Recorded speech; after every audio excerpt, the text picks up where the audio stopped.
there for a good time. They weren't like hardcore, like newspaper cynical people. And I remember sitting behind a row of them, and I distinctly remember when Samuel Jackson gets eaten, at least two people, I mean, they literally threw their popcorn up in the air. It was really one of the most like wonderfully over the top. It was probably the most.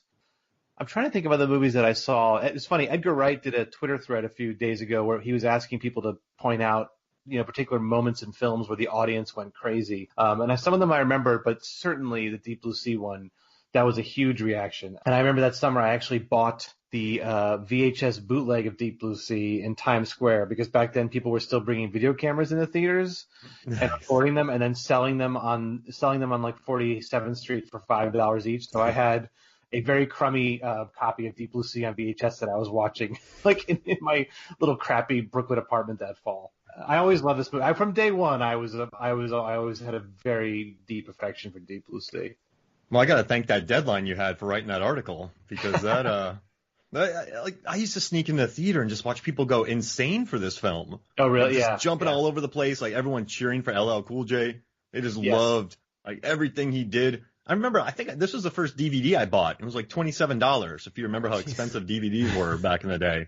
Oh yeah, I have the DVD because I rebought all these DVDs for when I was doing book research, and the Deep Blue Sea DVD has like a manual inside, like how to use a DVD, like how to like what to press on your remote, like literally like what a bonus feature is, like defining all this stuff. It's such like a weird. That was really the peak era of like, let's make sure we can get people to buy these DVDs, so we're gonna put 9 hours of stuff on it.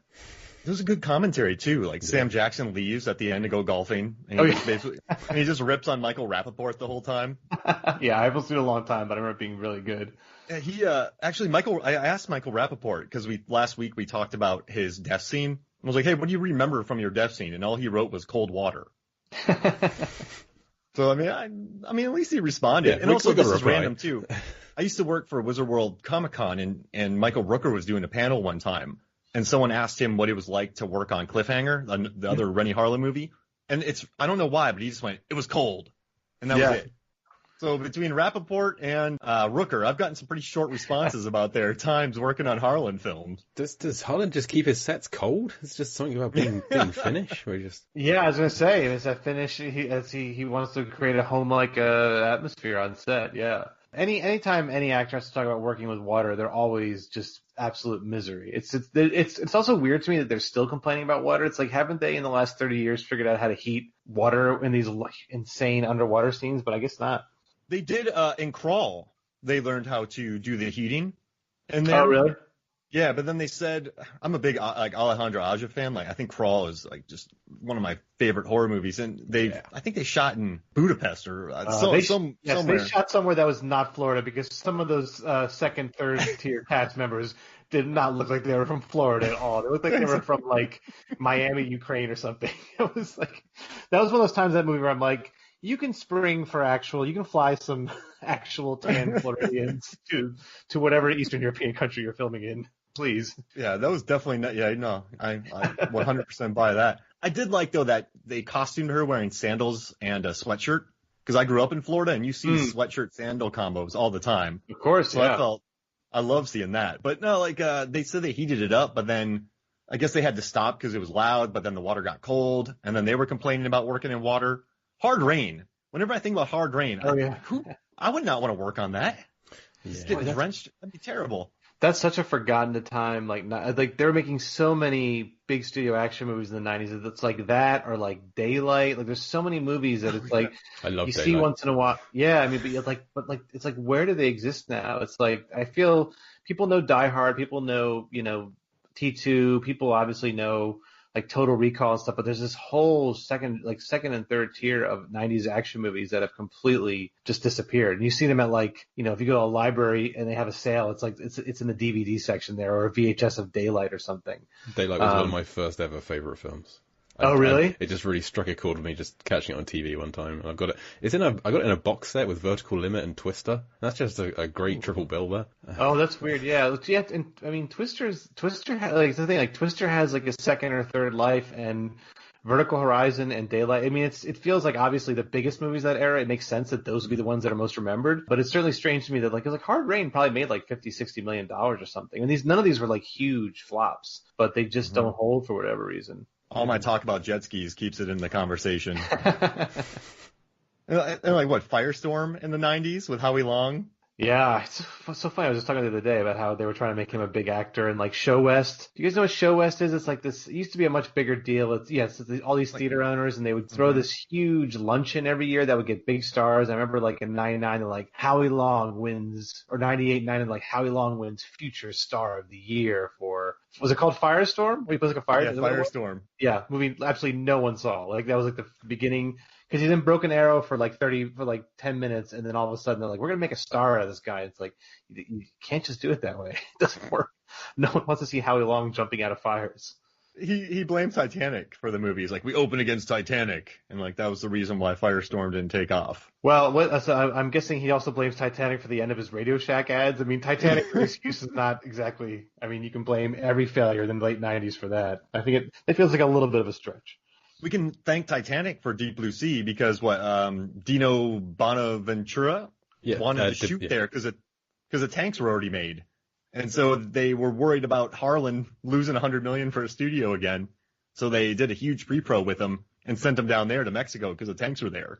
So I like Titanic because it led to Deep Blue Sea. That makes me happy. Yeah, that's a good connect. All these 90s movies are connected. They all had the same, at least 2 or 3 of the same sets and at least 3 of the same pissed, overworked grips who had to work with these maniac directors till 3 a.m. in the morning to get something to explode in the middle of Mexico or something. Yeah, the guys who worked on Chill Factor, they all worked on Deep Blue Sea, you know. God bless Chill Factor. That's another one. Like what it's, does it exist? Like in movies like that, they're close to 30 years, 25, 30 years old. Like if no one tweets about them, they're not streaming anywhere. Like those movies, I worked in a video store and those movies would always just survive because someone had to rent something. And now it's like, I just feel like a lot of those action movies are just completely kind of gone. I mean, that's the first time I've heard the phrase chill factor. I've never heard of that before. That's news to me. Skeet Ulrich and Cuba Gooding Jr. in an ice cream truck. They're trying to keep a nuclear missile cold. Yeah, there was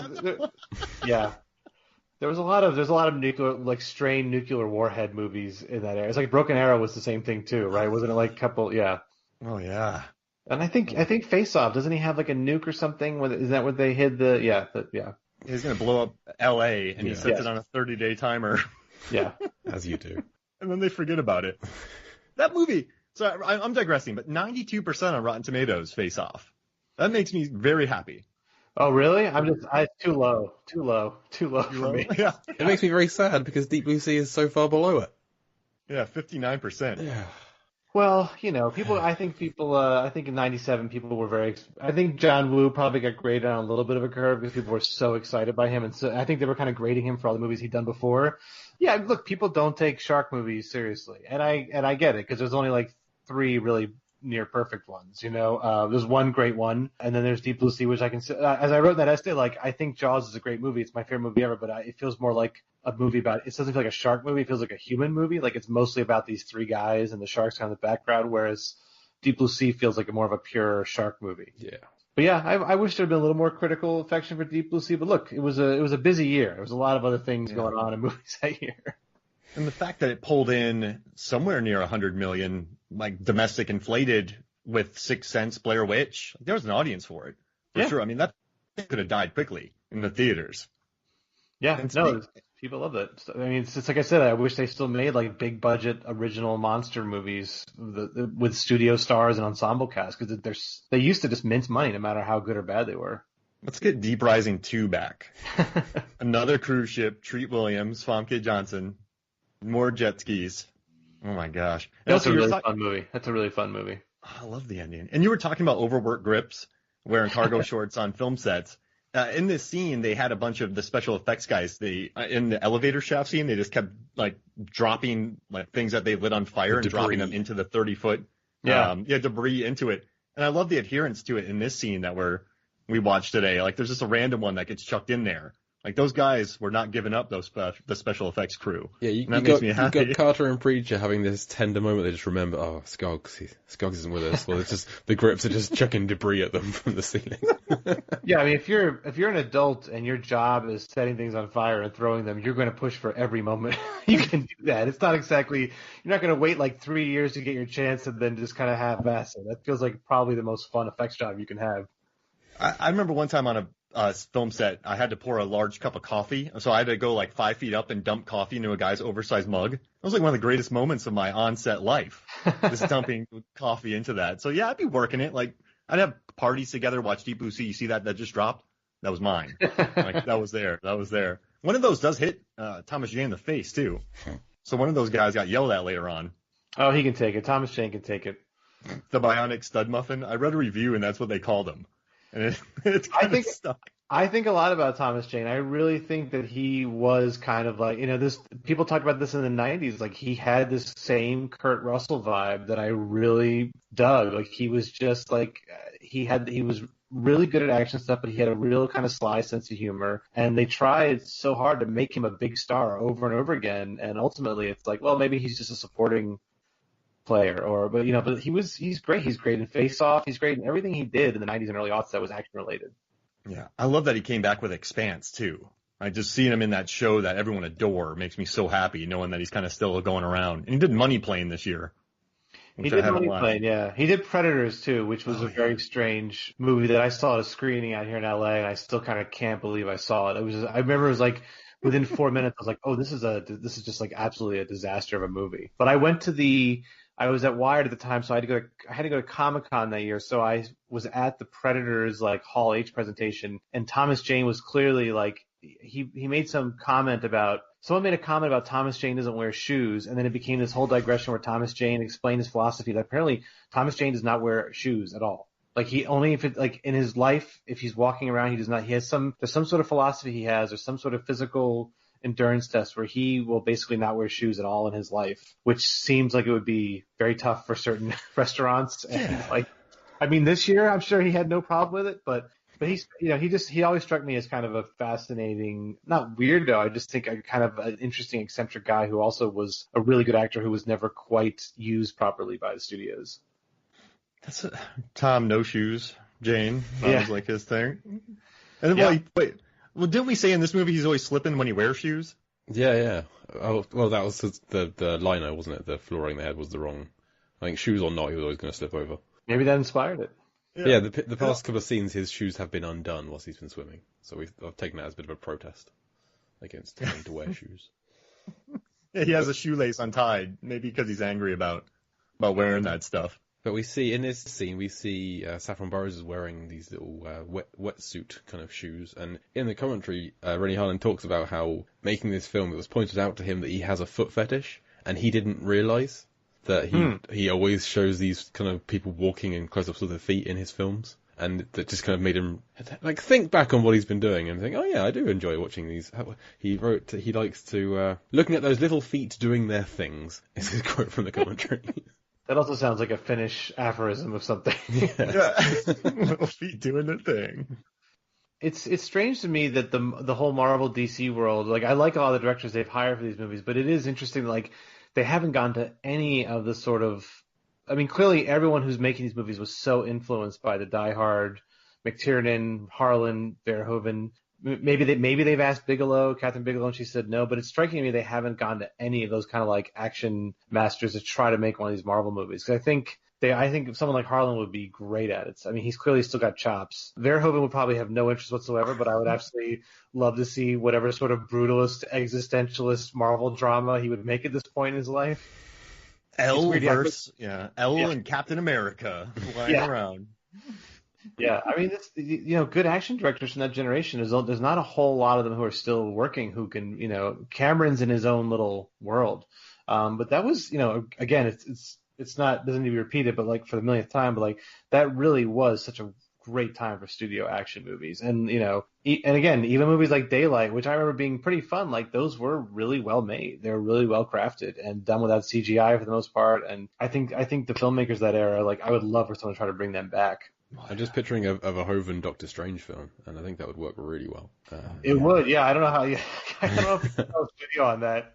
That'd be beautiful. I just watched Starship Troopers the other day, and I love how it appeals to, like, blow stuff up. But then it also appeals to people who are going, oh man, they're like, I love the fascist, like, satire. Like, and then, like, I love the performances that are so heightened. You got TV actors. So it's this really well-made movie with Phil Tippett special effects that's beautiful to look at. But then a lot of stuff gets blown up.